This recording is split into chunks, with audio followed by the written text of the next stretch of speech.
He just sent a serious message as Jonathan Quick turned the clock back, and the New York Rangers with a much better effort, with seemingly every single line chipping in on the action, and Peter Laviolette loving the response from his team. We're going to break it all down, but before we do, a quick reminder to hit that subscribe button. About 70% of you who watch our videos are not actually subscribed to the channel, so if you want to do yourself a favor, it's free. Hit that subscribe button and you get to stay up to date with everything New York Rangers. And I just want to start off the video by saying thank you so much for 3,000 subscribers. We just hit the milestone today, and I see all you guys in the comments all the time, a lot of regular faces. So thank you very much for tuning into every single video and building the community up here on Rangers Digest as we celebrate a pretty good start to the season for the New York Rangers. And let's get right into it. The star of tonight's game, I'm rocking the hat and everything because I'm in such a good mood because the Rangers put in such a good performance tonight. And the star of it, like I mentioned once again, is Jonathan Quick, turning the clock back to maybe his LA Kings days. And I know, that might not sit well with Rangers fans after 2014, but you know what? He is turning the clock back, it seems like, and he is a very, I don't even want to use the word serviceable. He is a fantastic backup option behind a guy like Igor Shesterkin. I think Rangers fans for a second need to just take a moment to acknowledge how spoiled they are in the goaltending department, at this point in time, because they have not only Igor Shesterkin, who I believe is the best goaltender in the National Hockey League, but Jonathan Quick as a backup option, even at his age, still putting up good numbers. And this is from Vince. Granted, it's only 4 appearances, but Jonathan Quick leads the NHL with a .964 save percentage and a 1.17 goals against average. So pretty good numbers for the veteran between the pipes. And he's given the Rangers some pretty good performances. Obviously, the stats speak for themselves so far this season, and giving them a chance to win every night. And he did that again tonight. Detroit, of course, not playing fantastic, but, the Rangers did what they needed to do in this game. Jonathan Quick was a big reason for that. They only needed a couple goals, and that's exactly how you win the hockey game. So, when your goaltender's on, and this is not a shot, of course, 37 saves on the night for Jonathan Quick, by the way,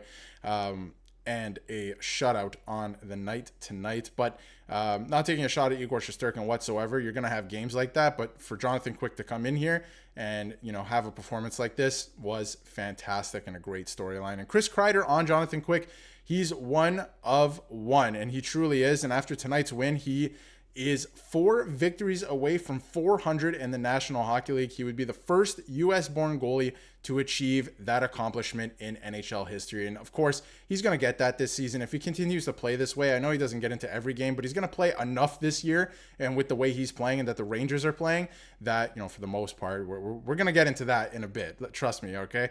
Like, they haven't been playing great. We know that, but let's celebrate this victory for a minute. But he's going to get into enough games with the way that they're playing and the way he's playing that he's going to get that accomplishment this year. And Jonathan Quick tonight, obviously a shutout, 37 shots against, 37 saves, a 3.62 goals saved above expected. That's got to be tops in the league as well. I don't have the exact stats and where he, ranks in that, but that's got to be tops in the league for sure, or around there, especially for the amount of games he's played.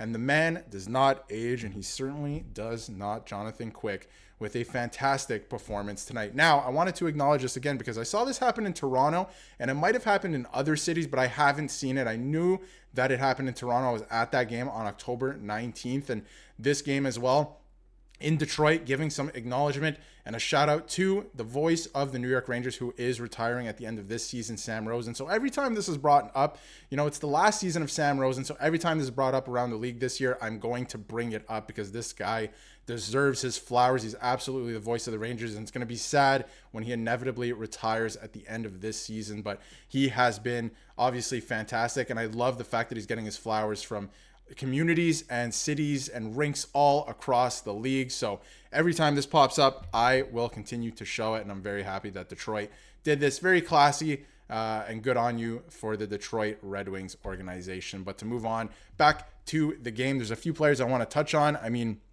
Your top guys should be your top guys most nights. And again, tonight, if you look at the top, they are your top guys. And even Mika Zibanejad, I mean, we've been very hard on him on the channel the last little while, had a pretty solid game. But there are guys at the bottom of the list like Kreider, Miller, who still need to find their game. And we're going to talk about it until they do.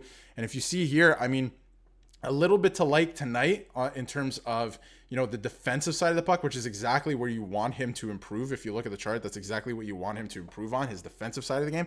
But he's offering 0 offense right now. So he's really got to try and put it all together, especially playing with Jacob Trouba, because Trouba is not going to give you anything offensively either. So one of them's got to try, or maybe you're a shutdown pair, that's fine, but you have to be more effective defensively for that to kind of offset as well. Or not even offset, just you need to be better defensively. And again, not great numbers for that pairing and Kreider Miller, but I do believe, and I've been saying it the last couple of videos, I do believe he's going to be able to find it, and he will be fine as the season goes along. But he has to find it quickly here, because you know what, the Rangers honestly depend on guys like him. They have to play better for the amount of money that that he's making and where he plays in the lineup and what the Rangers are trying to do. A guy like him needs to play better. And it's not just him, it's a lot of the defensemen as well. And they're relying on a couple of younger guys as well. Lindgren has to be better, right? And I think that it will get better as the season goes on. Again, it's the first, 15 to 20 games. I think try not to hit the panic button, especially because the Rangers, they're doing fine. They're up there in the Metropolitan Division. So,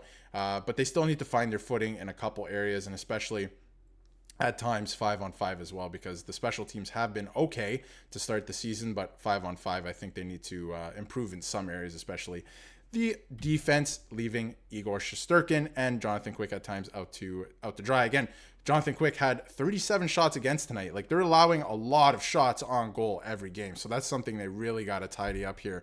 That is for sure. And another interesting storyline leading into the next Rangers game is they are playing not quite undefeated, but 14 wins in 15 games to start the year. The Winnipeg Jets, who have been, some games they're steamrolling teams, some games they're, sneaking by. It's very interesting what they're doing, the Winnipeg Jets over there, finding ways to win. And I think that's, at this point in time with the Rangers, it might be a bad matchup, because the Rangers also have to find that gear. They have to find ways to win. I don't know if they're, they have been doing it by way of Igor Shesterkin standing on his head when you give up 45 shots a night, or, upwards of 40 shots a night. They have been doing it in that way, but they're relying on one guy. They got to have their top scorers. Panarin came out to play tonight. There was a lot to like about, Artemi Panarin, for example.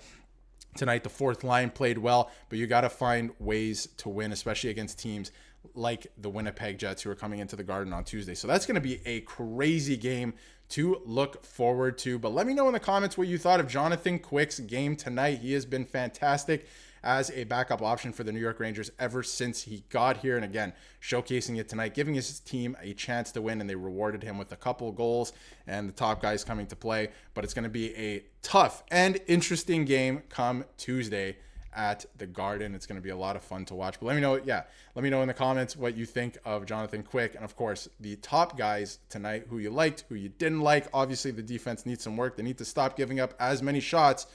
But as always, if you haven't yet, hit that subscribe button so you can stay up to date with everything New York Rangers.